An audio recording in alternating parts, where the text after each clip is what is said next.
Reese is back in headlines. She's wanting more money from the WNBA and threatens that she will not play if she's not paid more. Do you really think that they have the power to go into a lockout like the NBA?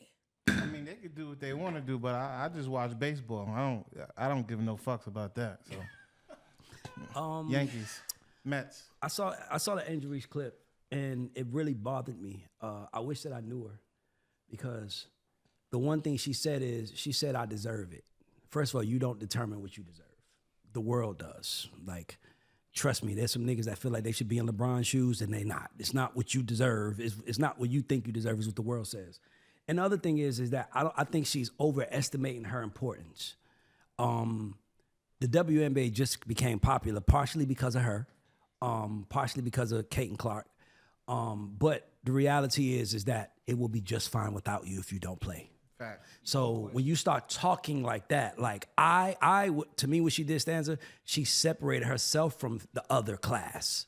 Like, I deserve, I'm not playing. And at that moment, they're gonna be like, okay, that's why it's not an I game, it's a team game. And I think that that's what she's gonna wanna be humbled in that way. I mean, she thinks she's bigger than the system, and she ain't really did nothing. Like, I'm not here to knock nobody.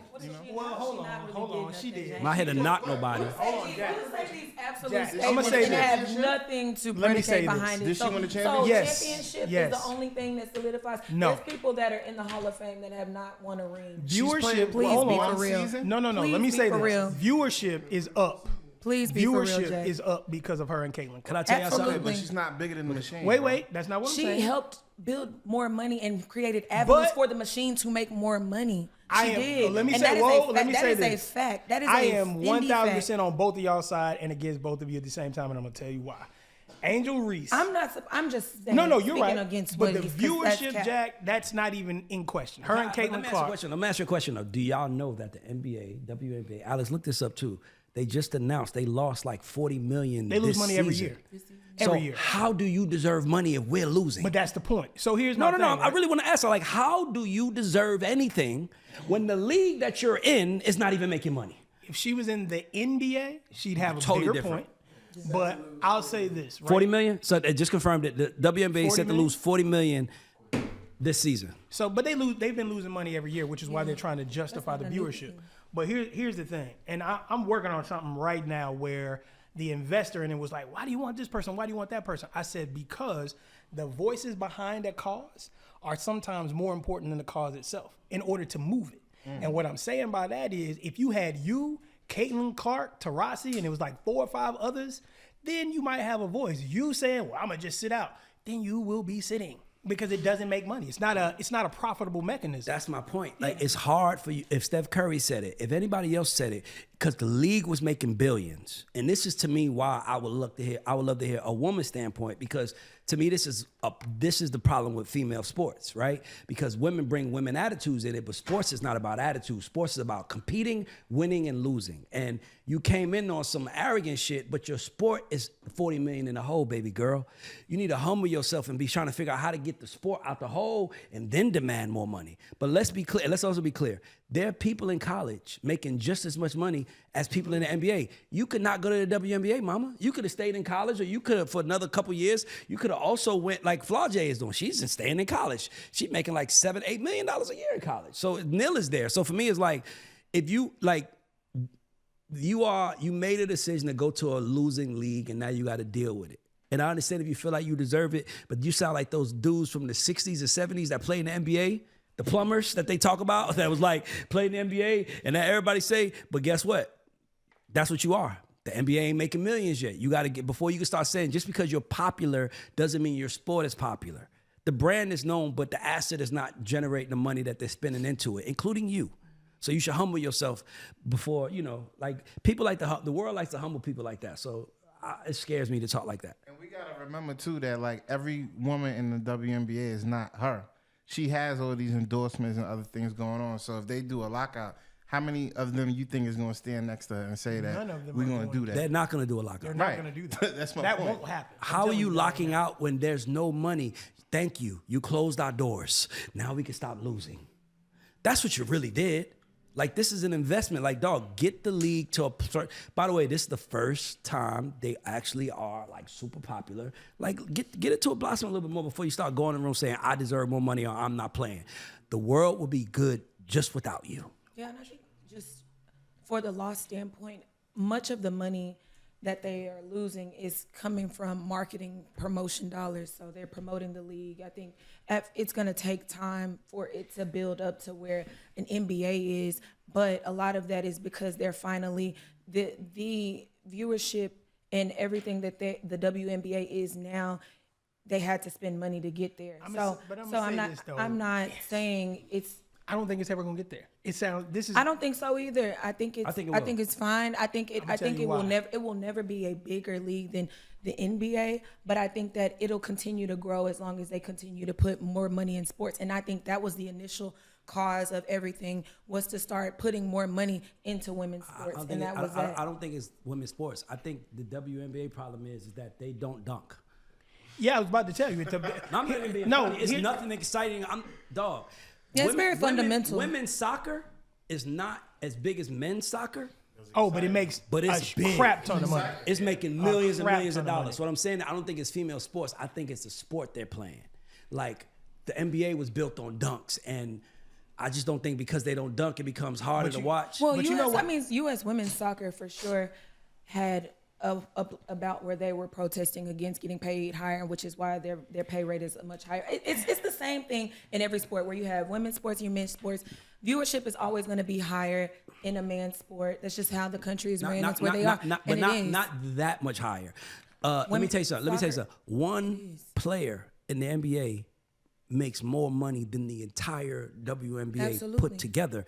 It's when we speak about inconsistencies or unbalances, sometimes we might say, well, this is a 70 and that's a 30. No. In the case of the NBA, they'll have an $85 billion deal and the WNBA lost $40 million this year.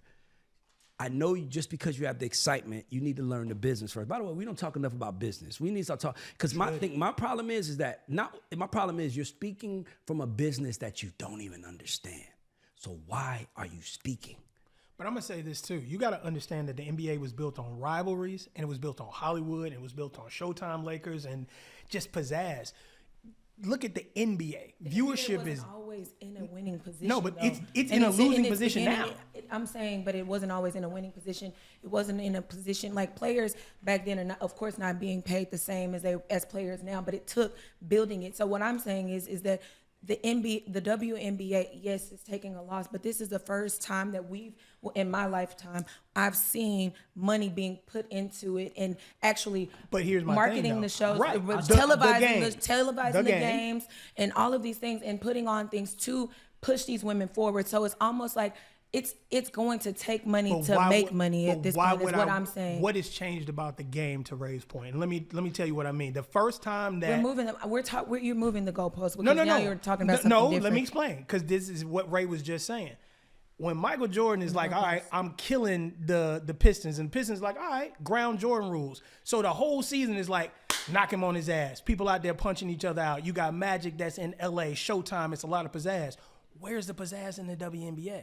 Because you could say Angel Reese is coming, Caitlin Clark is coming, but when they get on the court because of the new rules, I can't even taunt you. But I think we have to find a new avenue of, pizzazz, like I said, we're moving the goalposts because that's not what we were originally talking about. However, if you want to talk about the pizzazz, cool. I think Caitlin and Angel definitely brought the viewership there and the energy there. Now, I think that the WNBA didn't capitalize off of it as much as they could. They can't.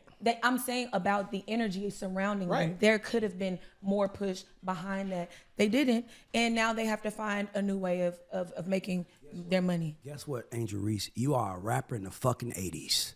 Shut the fuck up. It has not developed. I'm just being honest. You're a rapper in the 80s. LL Cool J was selling millions of records, but they wasn't making millions of dollars. By the way, and let's be clear, she's still better off than Cheryl Swoops and Rebecca Lobo and Cheryl Miller. And Cheryl Miller, so it's like you're disrespecting the people who came before you by making it seem like what you're making today, which is way more than them, ain't enough because you deserve more. I think it's going to backfire. I don't think the WNBA is going to be here in the next 10 years. That's just me. Well, you listen. can't keep losing money. You can't. Nobody's going to keep pouring money down. By the way, you know the one answer? The NBA player should just give 1% of their income.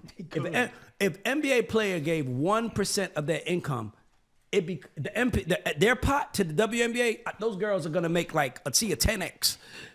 Just from 1%. That's how big the NBA is to the WNBA. Humble yourself. You are the star of it. You have a McDonald's meal. You are the face of it. You are lucky. Your story is not the story of everybody else in the WNBA. You are disrespecting and being disrespectful to everybody who came before you because you're a bad bitch and that's how you want to talk. And as long as you can talk like that, everybody better shut the fuck up. And when y'all do it, it's like, bro. When other athletes, when men athletes, when football players do the same thing, when they say they're not going to play because they want their money and they sit out, is it the same thing? Do y'all feel the same way? Can I tell you, hold on, watch it, hold on. Brian, watch way? this. Let me tell you a story. In like 2002, you're going to remember the story because you're an NBA fan. A player named Latrell Sprewell. This nigga Stanzza got offered, every man nodding their head, he got offered a 3-year, $21 million deal. And he did not sign it. What was his quote why he didn't sign it? You remember? I remember his quote. He said, how am I supposed to feed my fucking family? Was $21 million. Guess what, nigga? Now you got to figure out how to feed them with nothing. What I'm telling you is, God giveth and God taketh. If you don't appreciate it, you will fucking be, people will want to see you lose it because there are people who are praying to be you that will not act like that. You have to lead with some level of humility in this shit when you're winning. Now, by the way, if she was trying to get drafted and she said, I'm a dog, talk your shit all day, get in the league. You're in there now. And by the way, you're still not the most popular. You didn't win the championship. You're not the most popular girl. You're not even the most popular rookie. And to his point in what you just said, stands in pre-production, we were talking about TV shows. Y'all like, oh, Paradise is amazing. Okay, well, if I'm on Paradise and everybody's talking about it, I can kind of go in and be like, you know what? I kind of make this fucking show. So I ain't coming back next year. But if you're on fucking Hulu on the show that nobody watches, like, I got to get paid. No, nigga, I'm not paying you. What you gonna do about it? Not only that, nigga, you are making us money, but your teammates aren't, which is who you ostracize, your teammates, when you talk like that. Because what about us? Next. The league needs what we got some help, next? though. What we going next?